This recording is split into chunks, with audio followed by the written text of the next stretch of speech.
Hello beer tubers and welcome to another Master of Puppets on the Road video. Still in San Diego, but today at Mikkeller San Diego. I'm here with Dan. Hello. From Mikkeller San Diego. What's your last name again? Cady. Cady, that was right. So we met up at Mikkeller's Beer Festival 2 times now. Yeah. And now I'm finally getting to check out the San Diego location. Which is fun because last time I was here, it was Alesmith. I remember that. So that's a while back now. That's 2012, so 6 years ago. But a lot of stuff happened here. So Yeah. when was it you took over? Just about beginning of 2016. We came in. And you did some stuff with ales at first? Like you did the Speedway, right? The first calibration beer was the Beer Geek Speedway Stout, and that was mashup of Beer Geek Brunch and Speedway. Yeah. And that used the Kopi Luwak coffee in the Speedway fashion, and you know that's kind of what sealed the deal almost. And when we opened, we started making beer ourselves in the building. We did Old Ale, and that was Nyverden, and that was our first collaboration beer. Ah, cool. We had to kind of start it off with a little bit of classic. Yeah, like paying homage to the old school Yeah. guys. So you've been here since now. You've been doing a lot of things here. The fun thing I like about it is like you do the whole Viking Club and you're doing a lot of homage to Denmark and the names are Danish and everything. Just when you go to the restroom, it says Belvaz. Yeah, we practice every day. That's And good. We always ask, is this the right translation? Are we saying it right? And usually it's not. So that's, it's a little bit of fun. It's a weird language, dude. Yeah. It can be hard. Yeah. So you've been here for how long now? I started in February 16. Okay, so pretty much since the get-go. Yeah, we had a couple people in place, and I think I was employee number 3 or 4, something like that. And pretty much came in. It was a really small team when we started, just 4 people in the brewery. Oh yeah, that's And tiny. now we're over 30 employees and growing. That's great. That's great. So all the beer you do here on site, you do a lot of keg only stuff. You do the Viking beers, and then in terms of like packaging, you do the 750s and cans. That's about it, right? We do 750 bottles, 16-ounce cans. We'll do 500 milliliter bottles for some other things. But it's like the slender, like almost looking similar to the 750. Right? Yeah. We wanted to introduce the Wild Ale program in those bottles. I think the volume kind of suits a little bit more to the drinker. And when we wanted, wanted to reintroduce the club this year, we wanted to transition that to those bottles as well, so we can add an extra bottle, and everybody gets 3 instead of 2. That's cool. Kind of stretch the beer out a little bit more, share it with more people, and we'll 750s can also be a lot of beer, especially if you're on your own. I mean, that's almost something you need to share all the time. Yeah, we're always looking towards next year, the following year, if we want to do something weird, bring in some cool bottle or whatever. But really, it's just about checking out the beers. Yeah, for sure. So we're trying some of the beers that you guys have here. I have a few in front of me. So this one was the first one I tried here. This was a fun one. Just let us know about the beer. So this is Cobbler Craft. It is a collaboration with Bottle Craft. They're a local bottle shop and cheese shop, and they're one of the best. And every year they put together a really awesome anniversary party for the original locations. And this year we were lucky enough to get together and put together a peach cobbler inspired beer, and we decided, why not make it an IPA? Yeah. And so we did a really nice toasty, pie, crusty malt bill with peach puree, vanilla, nutmeg, cinnamon, and really tried to drive that profile, and I think it worked out. It is fun because when you smell it right away, I'm just getting like that crust, that pie crust. And then definitely like that the spices are shining through as well. And it's interesting. It's something I would associate with like the fall style, you know, when people did pumpkin ales and whatnot.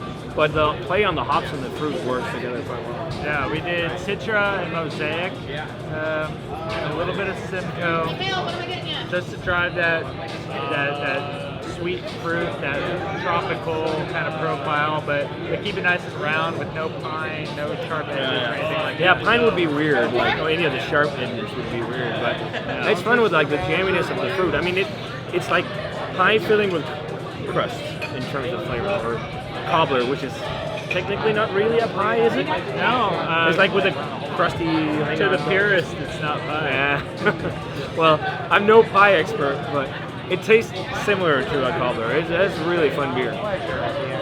So up next we have a collaboration beer that you guys did. Yeah. It looks even darker on camera. Looks like a glass of wine on camera, really. But let us know about this one. Perfect.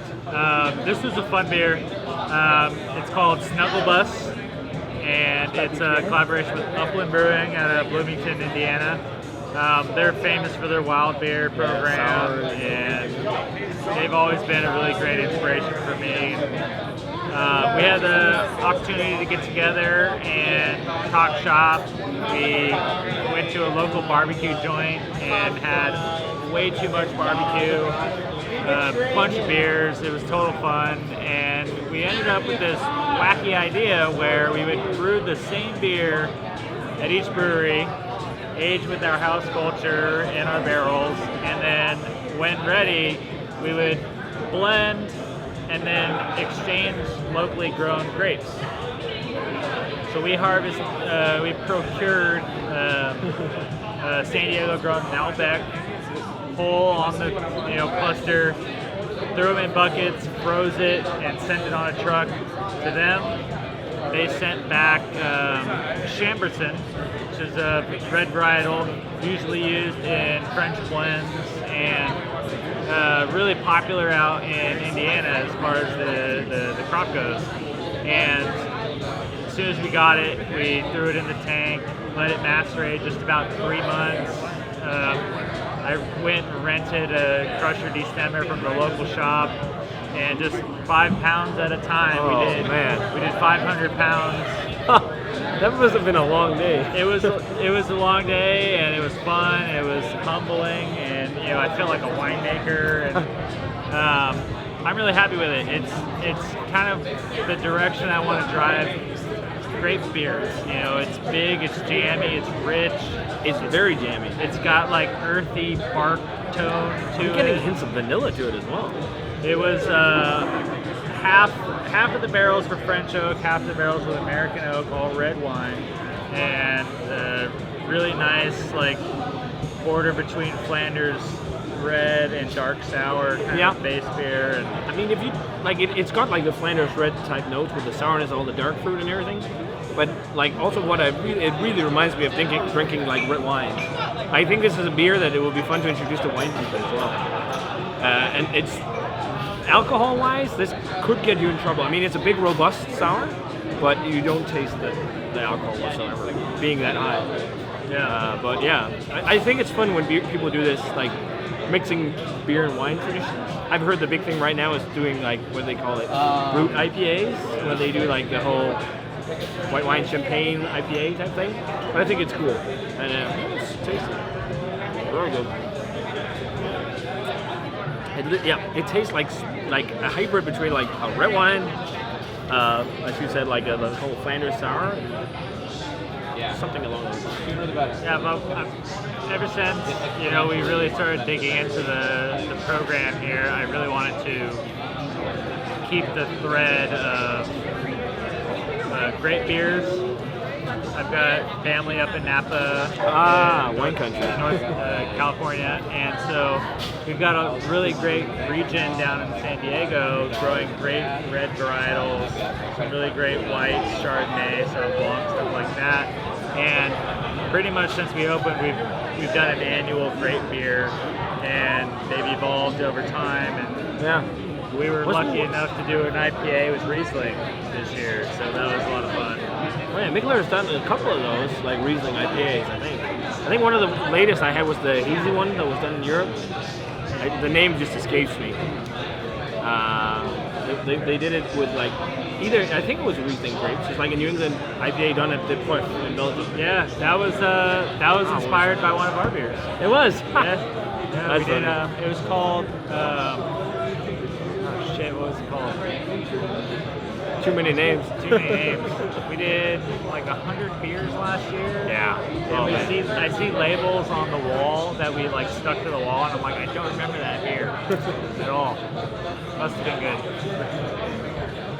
So up next is a cool style, old school style that not many people do anymore. It's a double buck, or a triple buck really. So Mikkeller did this in Europe in a few variations. So why don't you let us know about this one? Yeah, we wanted to resurrect a really awesome, kind of underrated classic Mikkeller beer, and that was the Raspberry Triple Bock. When that beer arrived, it was both brandy barrel-aged and bourbon barrel-aged.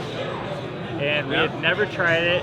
We always had this mystifying understanding of it, and we just wanted to put it in the tank and see what happens. And so we released most of it fresh, and a lucky 8 barrels went into both bourbon and cognac. This is the cognac version. Bourbon is still in the barrels, and we thought it was so rad. We wanted to do it for our club. And The Viking Club? The Viking Club, and this is for our top tier, the Jarls. So they get 2 bottles each of this in 750 ml. Totally inappropriate beer for 750 milliliter, but How strong is it? Is it like 14, 12, 13? Oh man, Because I think the original was like Yeah. up that. yeah, I think it went into the barrel at just about 10.9. Came out about 12. I'm hoping the bourbon hits 13. That would be rad. But I think the cognac marries really well with the raspberry brightness. It almost adds kind of like a custardy sweet profile right in the middle. Still get a nice caramel With like sweet. a brown sugary but- type thing as well to me. It being lager, it's just clean and smooth. Really awesome. And it's it's pretty huge beer. And it's leaving that like residual sweetness sugar coating on your lips as well, like when you drink it. But it has huge cognac character, which I really enjoy. And doing the sip there, what are you drinking on your own here, or yourself? This is Seed Delight. It's a play on Seed Delight, where we wanted to kind of venture down this path of cinnamon. I don't know how we ended up in that direction, but we got together with Thin Man and Barrier Brewing, both from New York, Buffalo, and Brooklyn. And we wanted to do a big imperial stout. We used some Vietnamese coffee. We used some lactose, a little bit of vanilla, and whole cinnamon sticks. Really nice and balanced. Kind of plays this like latte edge with a little bit of residual sweet. Nice dry, spicy cinnamon thing. It's the perfect summer beer. That's how it is. Like, in my mind, it's always stout weather.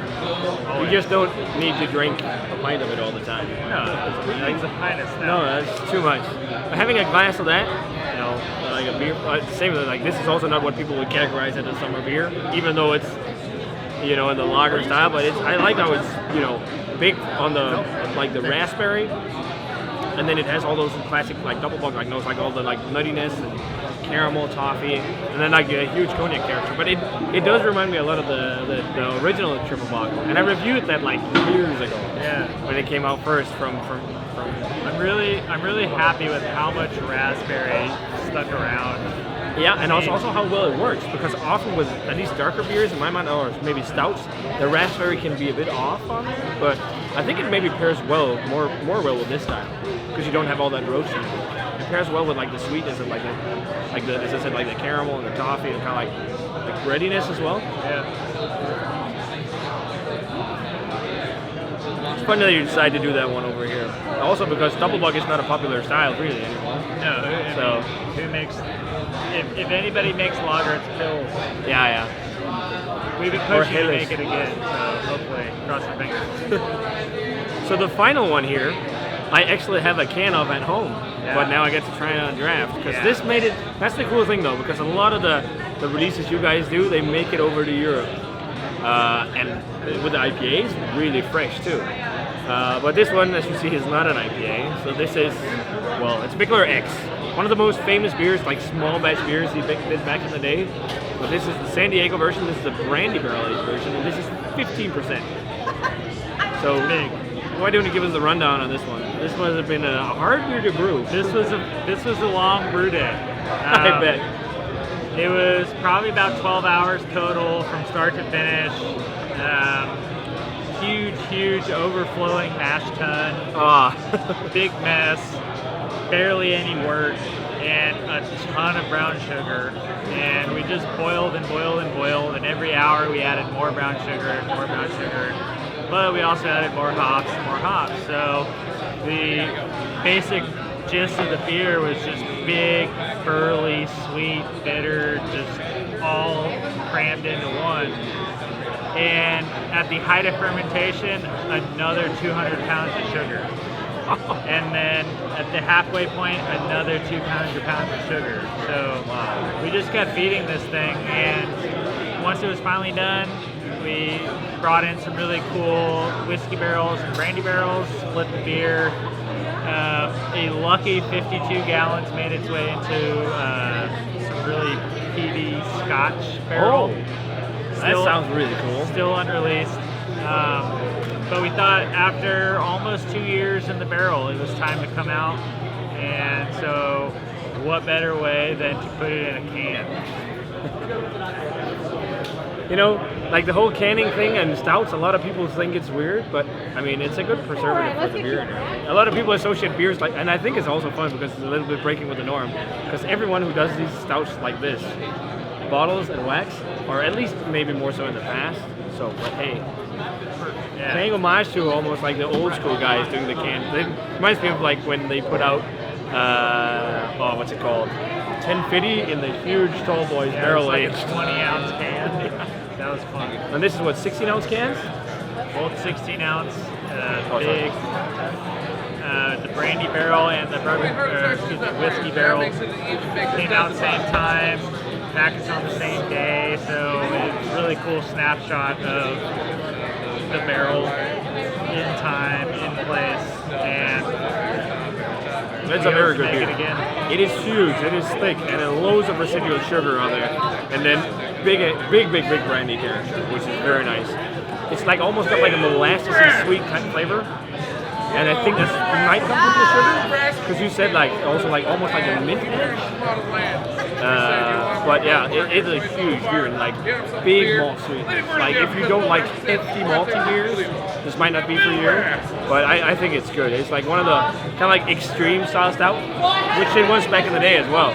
Yeah, I mean, we thought it would be most appropriate to bring back the old label, the original like Microsoft Word rendition, and you know, just hit the market with it. There's no hype, there's no pastry, it's just beer and barrel. And that's the thing I think that a lot of people are shying a bit away from nowadays, but like a proper beer and barrel stout, like proper base stout, great barrels, it's just, it's awesome. So, that's the entire set, that's probably my favorite. I'm really looking forward to cracking my can at home when I get back. Get the shotgun it. Punch a hole in the side, and then I'd be dead. Those are very nice beers. So we're gonna have a look around the facility here now, guys. Will be fun to check it out. Dan's gonna show us around, so stick on around for that. Cheers. Yeah, absolutely. The original AleSmith Brewery, now Mikkeller San Diego. Here we go. It's super awesome to like inherit a brewery and then make it your own, because we've like busted out walls and included new equipment, and I mean we've done things that we never thought were possible. It's been a lot of fun. The best part being our boiler is inside. So the peak of summer, it's 120 degrees in here. Perfect for making Saison, but we'll keep that a secret. Yeah, we do 30 barrel batches 3 times a day, 5 days a week. Usually IPA, Pilsner, Stout. We'll run some kettle sours every now and then. Yeah, just really trying to kind of find the right balance and expand a little bit. So if we come this way, you can get a little peek. This is super And I see, top it's secret. it reminded me of California with the music in there with Offspring. Yeah, it has to be loud music and it has to be abrasive. We're putting in 20 tanks in here by the end of the year. All 90 barrel and some small batch tanks. We'll do RO system, centrifuge, all sorts of cool, fun toys. So this used to be all offices and cold box and storage, so it's nice to kind of finally grow into the program a little bit.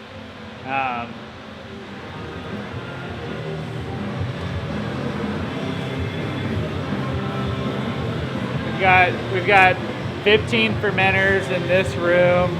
That'll be another 20, so it'll be a it'll be a nice workload.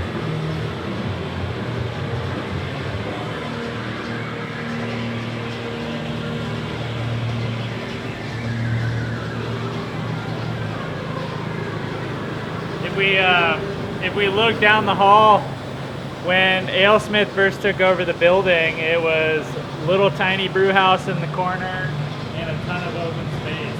And as they grew, they started planting tanks, and pretty much everything came in one big wave, and AleSmith blew up, and it was like, you know, everybody's intro to Speedway Stout and AleSmith X and Numbskull and everything. It was that was like the really big pivotal moment in the growth of AleSmith, and it's always been really humbling to kind of come in and just brew on the same floor that Speedway built.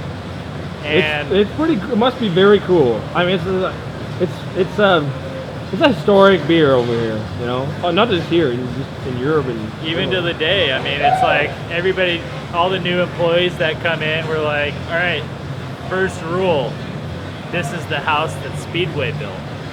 No ego. So we all come in, and it's new beers, it's old beers, it's just no holds barred. It's got to be good, it's got to be fun.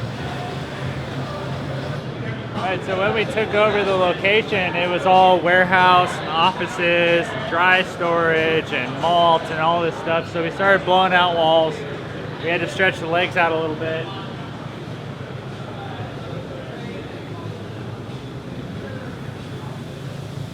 So just about a month ago, we finished installing a brand new packaging hall, new bride tank, new canning line, a little bit more open for playing around. This is Caleb. Caleb's one of our extraordinaires, currently killing it. Hopefully we're adding a solid 5,000 barrels production just by having a little bit more room, our own capacity to can. Dropping in another 2 bright tanks here by the end of the year so we can add more beer, more styles. Back in when we first took over the building, it was all like dry storage, kegs, bottles, cans, all that.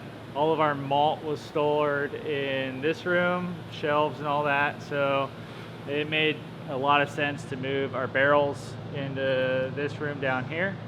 So in this corner, we've got just about 320 spirit barrels, mostly bourbon, brandy, some rum, a couple mead and Scotch barrel floating around. Those are a lot of fun. Oh.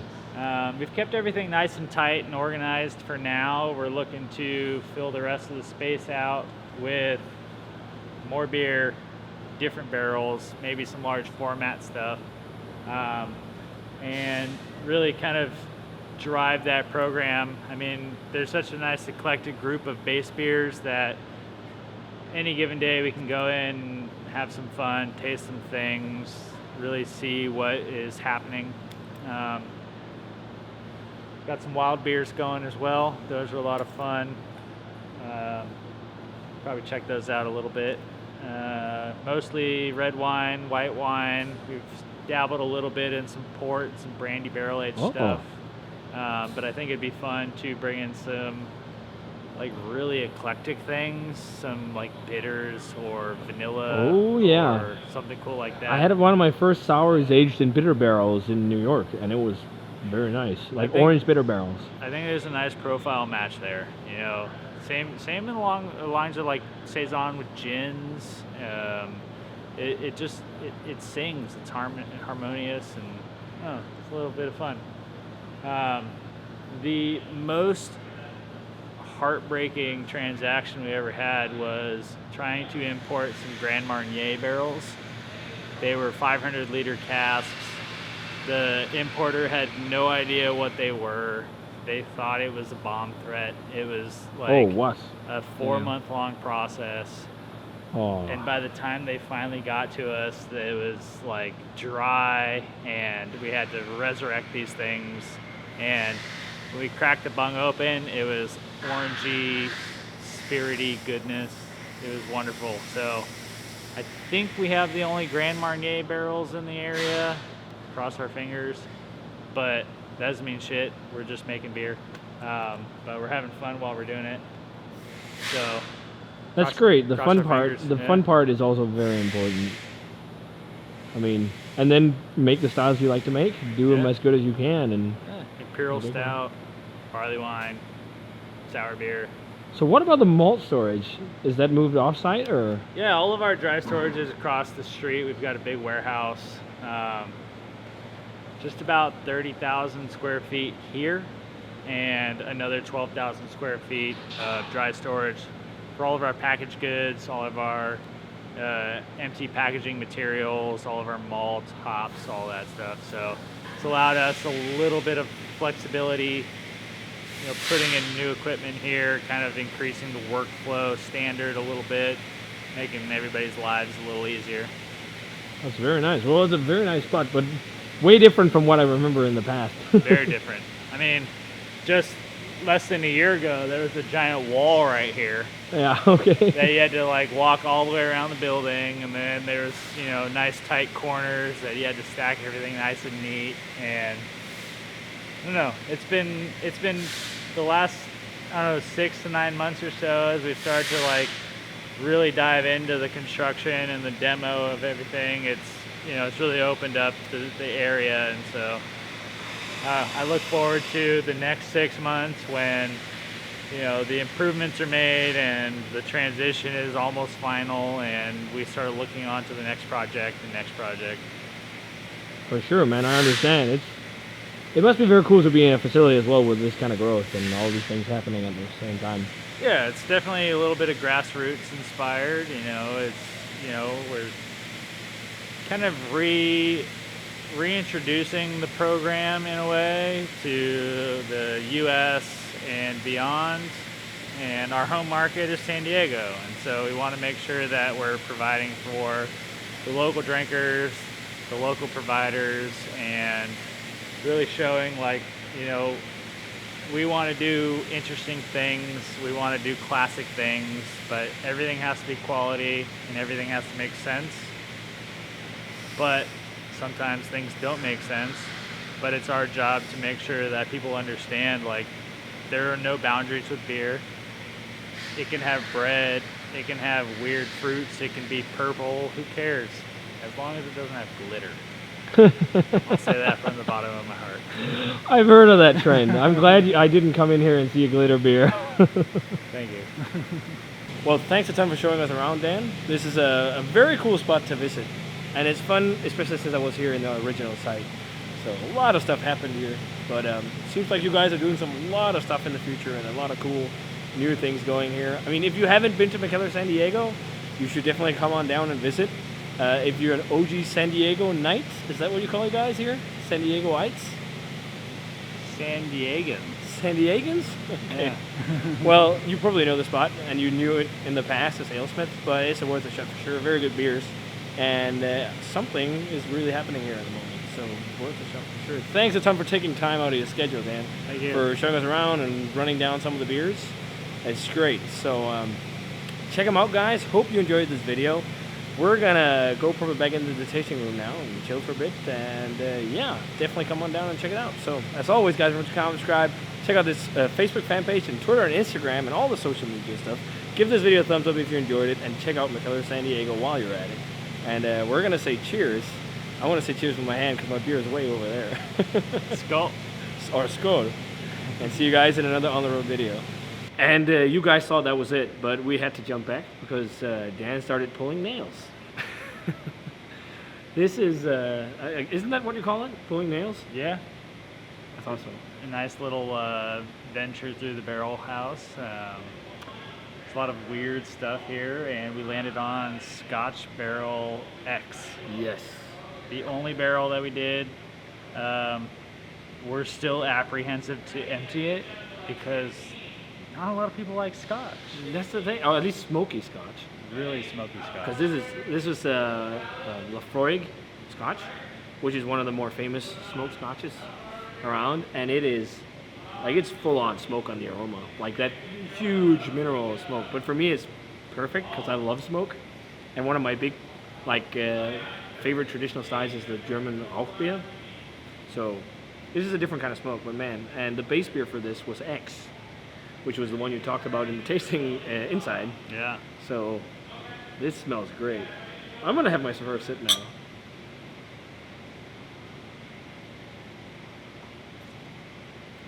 Ah, dude, that works so well. That beer screams for something like this. Yeah. Because it balances out all that sweetness so well. Yeah, that earth, that like mossy kind of Minerality, like to me, a lot of like times, like Lafroig to me is like oceanside, like sea breeze. yeah, it's that like really like dusty rock that's had the seawater on it. Yes, I completely agree. That is the perfect like description of that kind of tasting note, and it's huge on it. And I think that fits X really well because the base is very thick, it's very rich, and it works well with the other barrels. But this just like cuts it in a different way. But I'm also very partial because I do love these kind of barrels myself. Drink it by the pint. Then you'd be in deep trouble. Well, that is really good.